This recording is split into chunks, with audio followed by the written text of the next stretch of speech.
Welcome back, everyone, to our final day of the road trip review. I'm gonna miss this, but I am not gonna miss that part with the poison ivy. I'm happy to say that after reading through all the packages and having a lengthy, sometimes heated, sometimes argumentative discussion with the store clerk, I found the perfect product, and as of today, my poison ivy is gone. Oh, it's gonna make this trip so much more pleasant as we head off to Unit 5.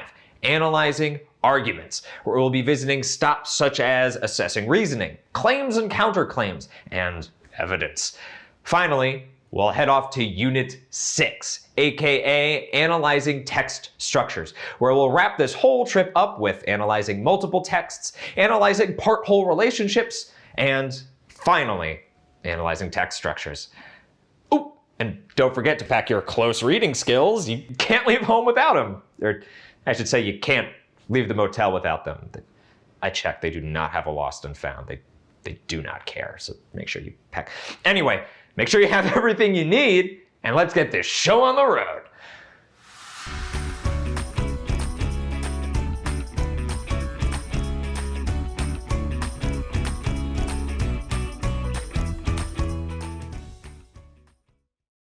Our first destination is Unit 5, Analyzing Arguments, where we'll visit assessing reasoning, claims and counterclaims, and evidence. And for our first stop, we find ourselves at Assessing Reasoning, where we get to ask questions like, does the author make a good argument? Is it logical? Does it make sense? And does it prove the author's point? Based on this reasoning, what else would logically be true? It's like that clerk at the gift shop. I told her that I had the worst case of poison ivy ever. And she was all like, oh, how do you know it's the worst case of poison ivy ever? How many of your friends have had poison ivy? If this was the worst case of poison ivy ever, then how could... Hey, wait a minute. She was assessing my reasoning. How did I miss that? It's also like when President Carter said, what you see too often in Washington and elsewhere around the country is a system of government that seems incapable of action. That's his claim. He was basically saying that Congress wasn't getting anything accomplished. So let's evaluate his evidence and reasoning. You see a Congress twisted and pulled in every direction by hundreds of well-financed and powerful special interests. You see every extreme position defended to the last vote, almost to the last breath, by one unyielding group or another. You often see a balanced and a fair approach that demands sacrifice, a little sacrifice from everyone, abandoned like an orphan without support and without friends. Okay, do you see any points he made to support his claim?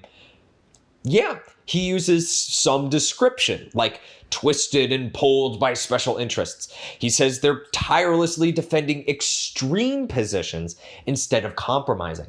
And then he says that any approach that demands sacrifice is abandoned. Okay, so I think his reasoning is pretty sound. Man, I wish it could have helped me prove that my poison ivy was the worst case ever. The important thing to remember here is that whenever an author makes a claim, whether it's a major claim right in their thesis statement or a minor claim somewhere in the body of the text, they need to be able to support that claim with evidence and reasoning. And if they're good, they'll take it one step further. Which brings us to our next stop, claims and counterclaims. A claim, as you know, is an assertion that the author presents as fact. But a counterclaim is the opposite of the claim.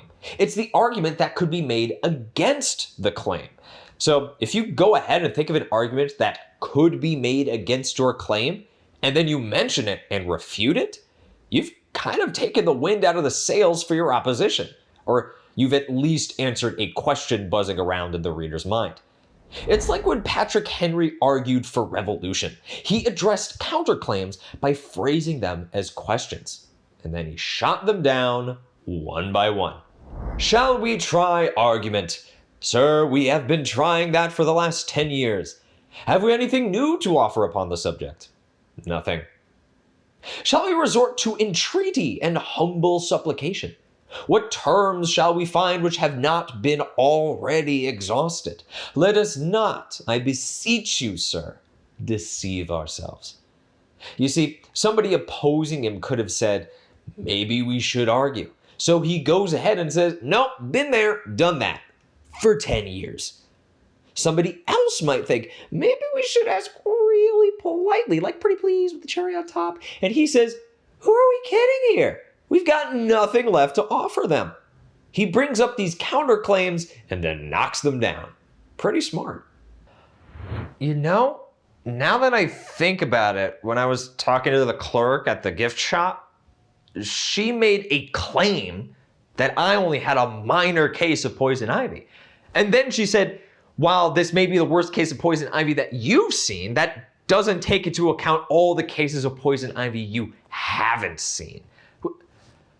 Was she addressing a counterclaim? Wow, that's good. I hope I presented some good evidence to support my claim.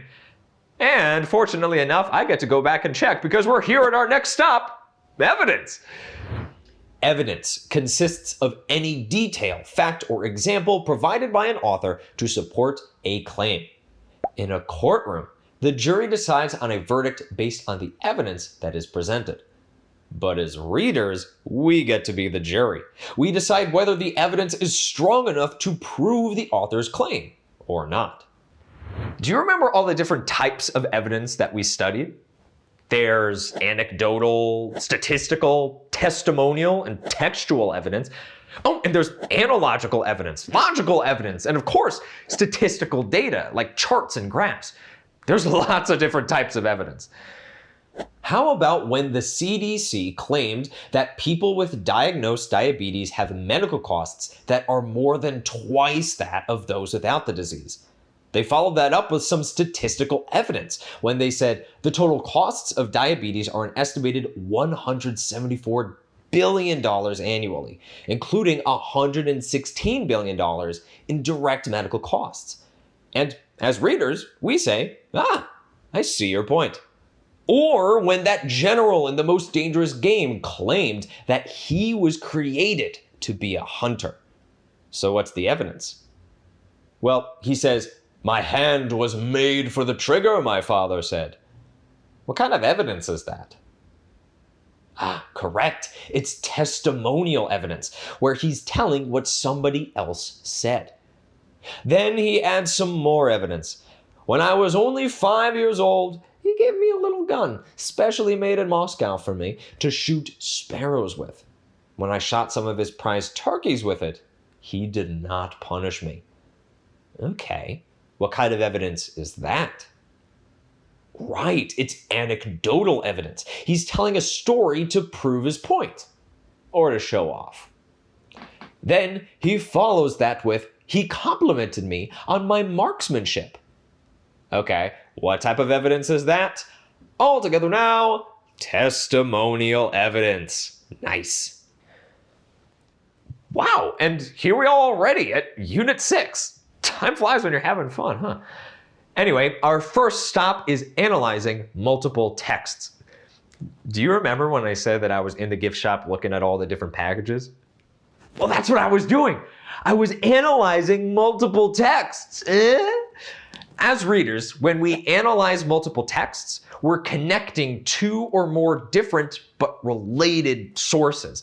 This allows for synthesis, which is the process of taking different things and combining them into something new.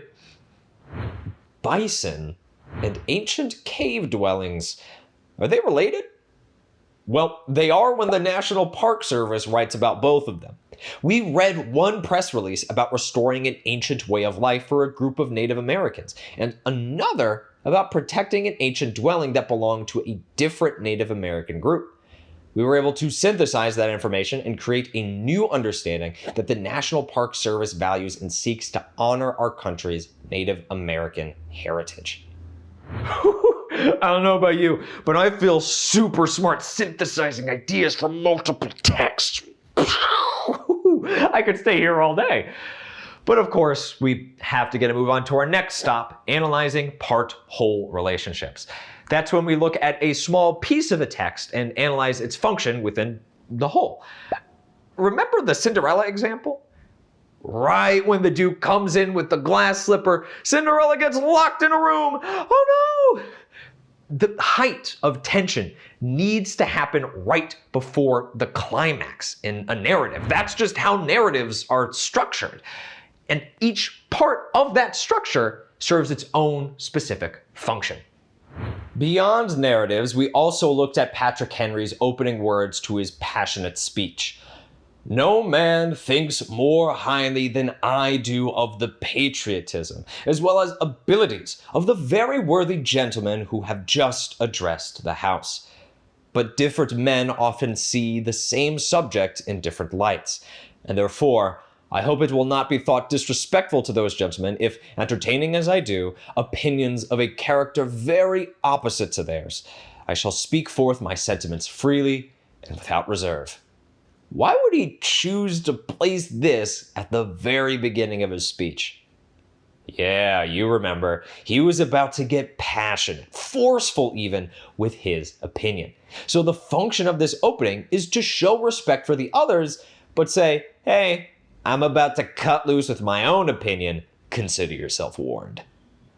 Authors make so many choices that they could just slip right by us, unless we use our close reading skills. Take text structure, for instance. That's the way an author organizes a text. There's the overall structure, your typical narrative, your traditional essay. But there's also structure to the paragraphs within the text. We've talked about several common text structures, like cause and effect, problem and solution, compare and contrast, description, and chronological sequence. You'll be reviewing these text structures in more depth in your PDF and online practice today, but remember, an author's process is similar to an architect or an engineer designing a building. They have to align their structure with the purpose and function of the work. It's kind of like planning a road trip. There's so many different choices you can make, but ultimately, you need to narrow it down to a route that works best for what you're trying to accomplish. And what we've tried to accomplish with this road trip is taking you back through all the literary analysis skills that you've learned during this course. Today, you'll brush up on those skills with your PDF and your online question sets. And with that, we have reached the final stop on our road trip review. It's been an amazing journey. Thank you for riding along. Hey, hey.